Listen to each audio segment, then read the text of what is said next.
Facebook है, WhatsApp है, ये ठीक है या गलत है? हाँ, ये बेटा ये साइंस है, और साइंस हमेशा दो चीज़ें साथ लेकर आती है, पॉजिटिव्स भी और नेगेटिव्स भी। क्या नेगेटिव है इंस्टाग्राम का? बिल्कुल सही कहा किसी ने, अट्रैक्शंस। और मुझे अपनी टीचर मत मानो, मुझे ये मानो कि मैं बस तुमसे बात कर रही हूँ, तुमसे थोड़ी सी बड़ी हूँ। मैं जानना चाहती हूँ तुम क्या समझते हो। सबसे पहली चीज़ जो ड्रॉबैक तुम्हें लगता है, अट्रैक्शन। ठीक है, और सेकंड?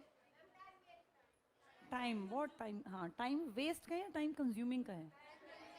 दो तरह के लोग हैं, जो सही चीज़ें कर रहे हैं वो टाइम कंज्यूम कर रहे हैं, और जो खराब चीज़ें कर रहे हैं वो टाइम वेस्ट कर रहे हैं।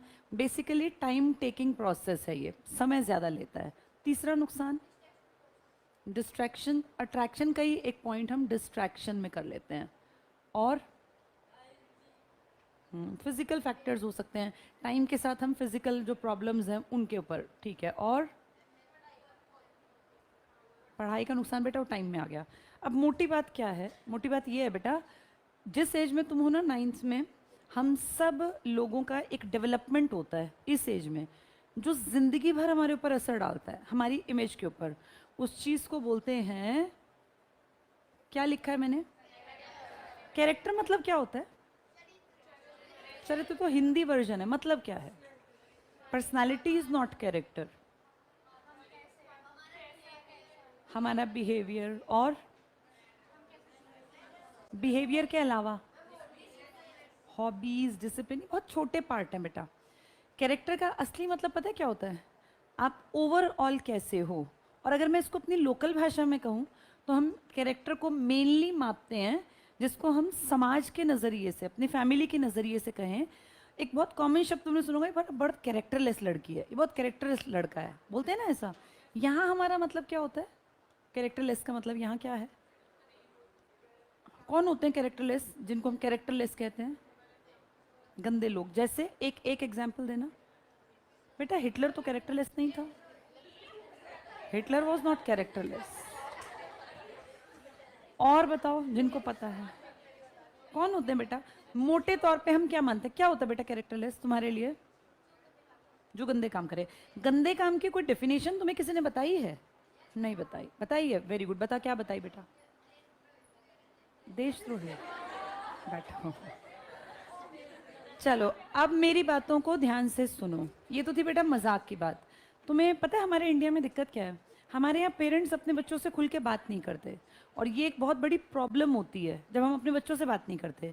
तुम सब मेरे लिए मेरे बेटी और बेटे की तरह हो, और मैं बिल्कुल ये मानती हूँ बेटा, टीचर्स को फ्रैंक होके बच्चों की मुश्किलें पूछनी चाहिए, और बच्चों के मन में जो क्वेश्चन आए उनको बिल्कुल बेफिक्र होकर टीचर से पूछ लेना चाहिए।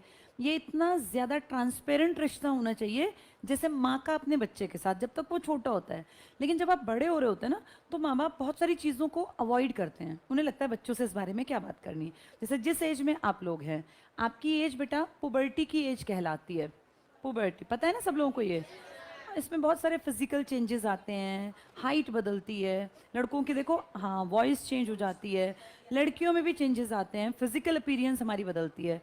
इस टाइम ना बेटा, सबसे बड़ी चीज़ जो आपके बन रही है आपके अंदर, बॉडी, ये तो एक अलग बात है, ये तो एक नेचुरल प्रोसेस है। इस टाइम पे आपके अंदर सबसे बड़ी चीज़ कैरेक्टर बन रहा है। और ये कैरेक्टर पता है किसे कहते हैं बेटा? कैरेक्टर लेस शब्द क्यों यूज़ किया जाता है? जिसका चरित्र अच्छा ना हो, चरित्र में आता है। देखो बेटा, ज़माना बदल रहा है, चीज़ें बदल रही हैं।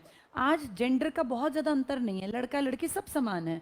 और मेरे पास तो दोनों बच्चे हैं, बेटा भी बेटी भी। मेरा ये मानना है दोनों बराबर हैं, इनमें कोई डिफरेंस नहीं है। मैं उस ज़माने की टीचर बिल्कुल नहीं हूँ जिनका ये मानना था कि लड़कों को ज़्यादा हक मिले, लड़कियों को कम। लेकिन मुझे ऐसा लगता है कि कुछ नॉर्म्स, नॉर्म्स होते हैं बेटा, वैल्यूज़, कुछ, ये मान लीजिए कुछ बंदिशें समाज ने बना रखी हैं बेटा। अब देखो एक छोटी सी बात करती हूँ।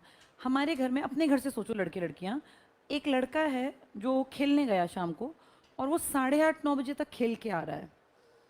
एक लड़की है, नाइन्थ नाइन्थ के ही हैं दोनों, जुड़वा भाई बहन। लड़की है जो गई थी घर से और 8:30 तक वापस नहीं आई।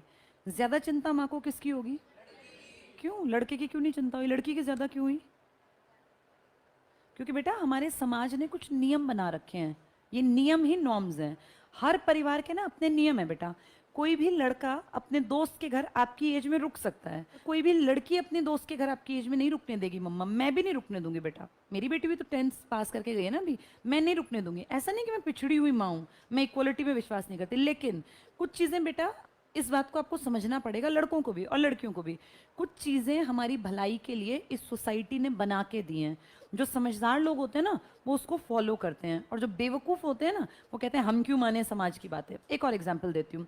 रात में सुनसान सड़क पे 10 बजे एक लड़की, बिल्कुल अंधेरी गली है, कोई लाइट नहीं है और बिल्कुल सुनसान है, कोई ना आता ना जाता, इस सड़क पे तुम्हारी खुद की सिस्टर, अपने आप से सोचो तुम्हारी सिस्टर रात के 10 बजे, या तुम अपने आप को सोचो, जा रही है और वो कह रही है मैं तो मॉडर्न हूँ और मैं समाज को नहीं मानती हूँ और समाज के नियमों को मैं क्यों मानूँ, मेरी तो मर्जी चलेगी, मैं 10 बजे इस गली में से जाऊँगी।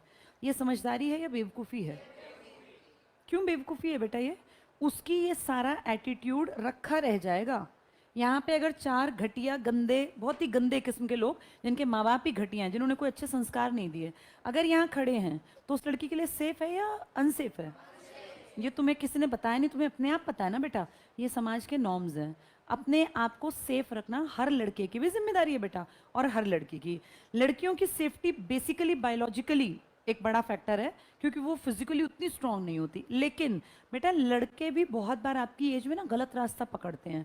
और जो लड़के गलत रास्ता पकड़ते हैं, पता है वो कैसे पकड़ते हैं गलत रास्ता? मान लो कोई लड़की है और वो लड़की उसको अच्छी लग रही है, आपकी एज में बिल्कुल नॉर्मल है। मैंने कल इन लड़कियों के से भी ये बात की थी, कोई भी अच्छा लगना, हमारी बॉडी में फिजिकल चेंजेस हो रहे हैं, हार्मोनल चेंजेस हो रहे हैं, हमें अच्छा लगना बिल्कुल नॉर्मल नेचुरल है। लेकिन हमारे दिमाग में एक बात हमेशा एक्टिव रखनी है हमें, कि हम करियर बनाने को पहली प्रायोरिटी देंगे। कोई अच्छा लगना या कोई साइड वाला लड़का कह रहा है कोई देख देख देख वो लड़की तुझे देख रही है, और तुम सोच रहे हो हाँ वो लड़की मुझे ही देख रही है, कोई ऐसा बेवकूफ़ नहीं होता बेटा। और लड़कों को मैं खास तौर से बता दूं, लड़कियां सिर्फ उन लड़कों से शादी करती हैं जो लड़के अच्छे पैसे कमाते हैं। ये बिल्कुल रियल फैक्ट है बेटा। कोई भी लड़का कितना ही हैंडसम हो, कितना ही सुंदर हो, उससे कोई शादी नहीं करता। अफेयर्स चलाना बुरा नहीं है, लेकिन एक एज के बाद बेटा, जब आप इंडिपेंडेंट हो जाओ ना, पैसे कमाने लगो, आपकी एक आइडेंटिटी हो, दुनिया आपका नाम जानती हो, तो आप जिससे चाहो उससे शादी कर लो। अफेयर्स ऐसे एक्स्ट्रा, जैसे तुम लोग अब हो 9th क्लास में, कोई लड़की है जिसके 3-4 अफेयर चल रहे हैं, कोई लड़का है जिसके 4 अफेयर चल रहे हैं, this is not good thing. ये तो बहुत गलत बात है। और इस टाइम पे तुम्हारा ये कैरेक्टर बेटा जो बिगड़ गया ना, ये सुधरेगा नहीं। फिर इसका पता है नुकसान क्या होगा? 9th तुम्हारी ऐसी ख्वाबों में, ख्यालों में निकल जाएगी, तुम्हें 9th का कुछ नहीं आएगा। जो इस टाइम बिगड़ता है वो बिगड़ता बिगड़ता बिगड़ता जाता है बेटा। 10th पूरी उसके सिर पे से जाएगी, वो 11th 12th में भी नहीं सुधरेगा। पता है कब सुधरेगा? जब उसके ऊपर एक क्वेश्चन मार्क आएगा कि ना 10वीं में नंबर आए ना 12वीं में, अब क्या करेगा। जो बच्चा नहीं पढ़ेगा, चाहे लड़का हो चाहे लड़की, पेरेंट्स को बेटा हम ये कहेंगे पढ़ाई पे से उठा लेना। क्यों पैसा बर्बाद करना, जिसको पढ़ना ही नहीं है क्यों पैसा बर्बाद करे पेरेंट्स का? क्यों अच्छे कपड़े दें, तुम बढ़िया पहन के ओढ़ के खाना खा के यहाँ आते हो, और अगर तुम नहीं पढ़ते हो तो ये बेटा तुम्हारी कमी है। मैं बिल्कुल वैसी टीचर नहीं हूँ कि जो मैं ये सोचूं कि बच्चा जो कर रहा है ठीक है, नहीं। जो नॉर्म्स बने हैं ना 9वीं क्लास के बाद, वो नॉर्म्स तुम्हें मानने चाहिए। और अगर तुम नहीं मानोगे तो फिर बेटा तुम्हारे पेरेंट्स के साथ बुला के हम पर्सनली उनको, हमारी हर चीज़ रिकॉर्ड होती है, देखो हर जगह कैमरे लगे हैं ना क्लास में, ये सब कुछ नीचे दिखाई दे रहा है। कोई भी ऐसी हरकत तुम्हें ना यहाँ करनी ना बाहर करनी। तुम इंस्टा पे एक्टिव हो, मुझे कोई दिक्कत नहीं, तुम फेसबुक चलाओ, व्हाट्सएप चलाओ, कुछ भी चलाओ, लेकिन बेटा कोई भी लड़का या कोई भी लड़की गलत मैसेज करते एक दूसरे को, या एक दूसरे का तीसरे का नंबर पास करते हुए मिले, तो फिर उसके माँ बाप को यहाँ बुला के और हमें उस सारे प्रूफ दे के उस बच्चे को यहाँ से चलता करना पड़ेगा। एक गंदा बच्चा सारी क्लास को नहीं बिगाड़ेगा। ये कहावत सुनी है तुमने कि एक गंदी मछली सारे तालाब को गंदा कर देती है, क्योंकि जो गंदा और घटिया है ना, वो साथ बैठे को गंदा घटिया करेगा। लाइफ बेटा बार बार नहीं मिलती। हर लड़के को अपने दिमाग में ये बात रखनी है कि मुझे अपने पाप, देखो लड़कियों की होती हैं बेटा शादियाँ, इनको अगले घर जाना है, पैसे इनको भी कमाने हैं, लेकिन तुम्हारे कंधों पे तुम्हारे पेरेंट्स की जिम्मेदारी ज़्यादा आएगी। लड़कियों को अपनी लाइफ अच्छी बनानी है, इज्जत के साथ जीना है, सेल्फ रिस्पेक्ट, इसलिए उन्हें पैसे कमाने हैं। लेकिन लड़कों को पैसे इसलिए कमाने हैं क्योंकि बेटा तुम्हारे माँ बाप अब बुढ़े हो जाएंगे, उनकी केयर कोई तुम्हारी बहन नहीं करेगी, क्योंकि बहन को तो शादी करके अगले घर जाना है। लड़कियों का पैसे कमाना अपने लिए ज़रूरी है और लड़के का पैसे कमाना अपने पेरेंट्स, अपने लिए और अपनी आने वाली पीढ़ी के लिए ज़रूरी है। इसलिए लड़कों के जो कंधे होते हैं ना बेटा, ये बहुत मजबूत होने चाहिए, फिजिकली नहीं। तुम्हें इतने रुपए कमाने हैं कि तुम अपने बच्चों को अच्छे स्कूल में डाल सको, अपनी माँ अपने पापा जब वो बुढ़े हो जाएं तो उनके चश्मे, उनकी मान लो कोई ऑपरेशन कराना है घुटनों का, हार्ट का, आंखों का, तो तुम अपनी बहन को थोड़ी ना कहोगे कि बहन तू करा दे, तुम्हें करवाना है वो सारा काम। लड़कियों को किसी के सामने हाथ नहीं फैलाना, अपनी लाइफ खुद जीनी है। अपने हस्बैंड से पैसे नहीं चाहिए, अपने फादर के घर जाके पैसे नहीं मांगने हैं, अपने भाई से किसी त्योहार पे पैसे नहीं मांगने हैं। अपनी लाइफ अच्छी बनाने के लिए मेहनत करो बेटा, नहीं तो हमेशा तुम्हें रोना पड़ेगा। और तुम लोग बेटा, तुम्हारे पास कई बार मैं ना, जैसे मैं भी तुम्हारी एज में थी, हम सोचते थे कि लड़के होने में बहुत मज़ा है, लड़कों के कितने मज़े हैं, रात में बाहर रह सकते हैं, लड़कों को कोई प्रॉब्लम भी नहीं है, कोई कुछ बोलता भी नहीं है। लेकिन जब मैं बड़ी हुई ना बेटा, अब तो मेरे पास बेटा बेटी दोनों है, मैं आपको सच बता रही हूँ, लड़कों की लाइफ ज़्यादा टफ होती है, बहुत टफ होती है बेटा लड़कों की लाइफ। लड़कियों की लाइफ भी टफ है, नो डाउट, लेकिन लड़कियों को ना अगर दोनों को बराबरी पे देखे, क्योंकि मैं तो दोनों को देख सकती हूँ, मैं तो 40 ईयर्स की हूँ, तो मैं देखती हूँ कि लड़कियों को सोसाइटी के नॉर्म्स के अकॉर्डिंग सिर्फ थोड़ी सी चीज़ें करनी होती हैं, लेकिन सोसाइटी में लड़कों से एक्सपेक्टेशन बहुत ज़्यादा होती हैं। आपको उन कामों को करना ही करना है, आपके पास कोई एस्केप नहीं है, आप भाग नहीं सकते कि मैं नहीं कराऊंगा। लड़कियों को अपनी रिस्पेक्ट के लिए कमाना है, लड़कों को ज़रूरत पूरी करने के लिए कमाना है। तो बेटा लड़के जो है ना, बहुत फ्री मत रहो तुम ये मत सोचो तुम टाइम पास कर लोगे, तुम्हारे ऊपर डबल जिम्मेदारी आएगी, पेरेंट्स की भी, अपनी भी और अपने परिवार की भी, जो तुम्हारी फैमिली होगी, जैसे तुम्हारे पापा की फैमिली तुम लोग हो अब, आने वाली पीढ़ी। तो बेटा अपने कैरेक्टर को अच्छा रखना, और अगर तुम ये सोचोगे कि हम यहाँ कुछ भी करेंगे और टीचर्स को पता नहीं चलेगा, तो ये बात कान खोल के सुन लो, हर एक बच्चे के हर एक एक्शन पर यहाँ हमारी नज़र है। कौन किस टाइम ऊपर जा रहा है, कौन नीचे आ रहा है, कौन पानी पीने गया है, कौन वॉशरूम, आपको दिखता है, हर जगह कैमरे लगे हुए हैं। हाँ, तो यहाँ कोताही मत बरतना, गड़बड़ मत करना, नहीं तो फंस जाओगे। अच्छे बनो, इस टाइम पे आपके दोनों रास्ते खुले हुए हैं। देखो नॉर्म्स क्या है सोसाइटी के, ये रास्ता है, ये सोसाइटी ने बना दिया, आपको इस पे चलना है।